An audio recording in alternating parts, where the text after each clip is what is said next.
Europe 1, historiquement vôtre, avec Stéphane Bern. Oh oui, mes aïeux, quelle époque. Une époque et même plusieurs qu'on vous raconte chaque jour dès 16h. Toujours avec Jean-Luc Lemoyne, David Cassel-Lopez, qu'on retrouve dans un instant. Et aujourd'hui, avec vous, Gavin Clemente Ruiz, notre globe-trotter de l'histoire. Ça s'est passé dans le passé, mais c'est toujours présent au présent. On remonte dans les années 20 pour évoquer l'une des routes mythiques qu'a d'ailleurs emprunté l'un de nos personnages du jour, Dennis Hopper, pour Easy Rider, la route 66.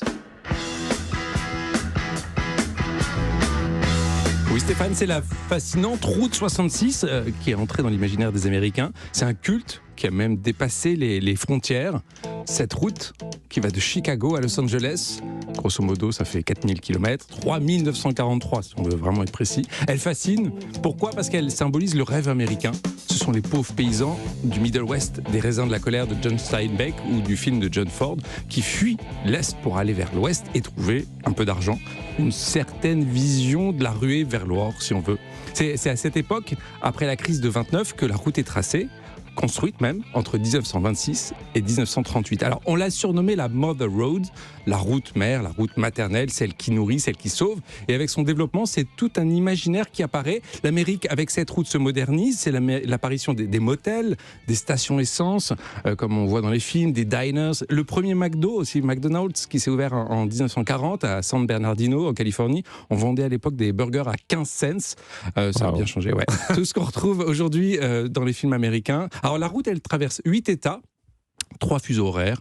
Elle longe des sites naturels grandioses, c'est pour ça aussi qu'elle fascine, comme le Grand Canyon, les cratères de l'Arizona ou encore les villages fantômes du Far West.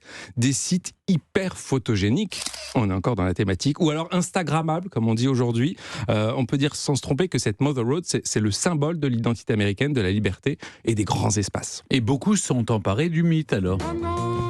Et ouais, il y a eu la série télé Route 66, la chanson des Rolling Stones aussi, ou alors celle de Can't It, les films comme Easy Rider, Thelma et Louise, ou alors Bagdad Café, on se souvient. Tous ces films, toutes ces chansons ont fait pour la renommée de cette route, que tout le monde a voulu emprunter. C'est devenu un grand classique touristique pour faire pareil que ces héros qui, au départ, fuyaient la pauvreté pour accomplir leurs rêves. Ne l'oublions pas au départ. Finalement, quand on y pense, il y a peu d'endroits dans le monde où vous avez des souvenirs en stéréo, en images et en son, et c'est ça aussi la magie de la route 66. Mais c'est quand même plus tout à fait ce que c'était la route 66 quand même, non ? Bah ouais, alors elle est devenue route historique en 1985. De nombreux tronçons ont été abandonnés au profit des highways, les autoroutes. Et ces tronçons, ces bouts de route sont en piteux état, faut bien le reconnaître. Elle fait partie d'ailleurs des sites à sauver par le World Monuments Fund, c'est l'équivalent de la Fondation du patrimoine. Et c'est pour ça qu'aujourd'hui, c'est plus vraiment ce que c'était. C'est un peu à l'image de l'Amérique dont comment dire, l'étoile a un peu pâli, non ? Exactement. Mais en même temps, elle continue à fasciner cette route 66, même avec du bitume fissuré. Il y a plein d'images, vous verrez, on voit des grosses touffes d'herbe en plein milieu de la route. Il y a toujours des bikers qui sont sur leur Harley pour perpétuer le mythe. Il y a les trucks ont été remplacés par les SUV. Et on ne se lasse pas quand même de chantonner.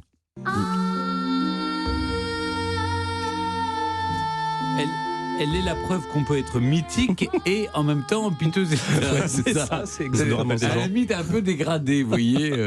C'est ça, exactement ça. Ah oui, mais ça donne quand même un peu d'espoir. C'est-à-dire, on peut la restaurer quand même. Ça, on peut la restaurer, on peut être mythique et dégradé. Non mais il n'y a pas des gens qui militent pour la... Si, il y a plein d'organisations, il y a plein de collections, il y a plein d'organisations nationales qui veulent la restaurer, mais c'est encore un peu... Elle est un peu laissée de côté, mais ça reste un souvenir. Il n'y a pas des grands mécènes qui peuvent voler à son secours ? Non, pas encore. Ils sont occupés à construire des murs, vous savez. Oui, non, mais parce qu'en Amérique, il y a des philanthropes, vous savez. Oui, bien sûr. Bon, enfin, bref. En tout cas, merci Gavin Clemente Ruiz. Vous nous avez fait voyager sur cette route 66 qui est symbole du rêve américain. Dans un instant, c'est le début de la fin, ou le début tout court. Avant de partir, on remonte aux origines avec David Cassel-Lopez et son grippin. Ça me fait rêver. Europe 1, historiquement vôtre.